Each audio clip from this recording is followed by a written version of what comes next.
Just a few days of walking and eating whole healthy plant foods, and our IGF-1 levels drop below enough to reverse cancer cell growth. What if we stick with it?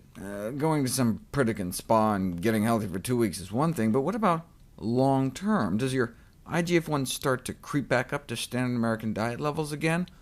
No. Here's after 11 days, and it just gets better. People eating plant-based diets for 14 years have half the IGF-1 in their bodies, and more than twice the amount of IGF-1 binding protein than those on the standard American diet.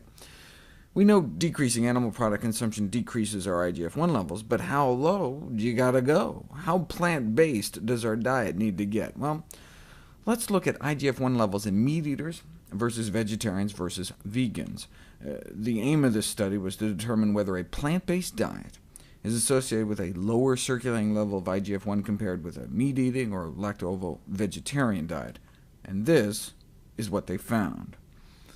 Only the vegans had significantly lower levels, and the same relationship found with IGF-1 binding capacity. Only the vegans were significantly more able to bind up excess IGF-1 in their bloodstreams. This was a study on women.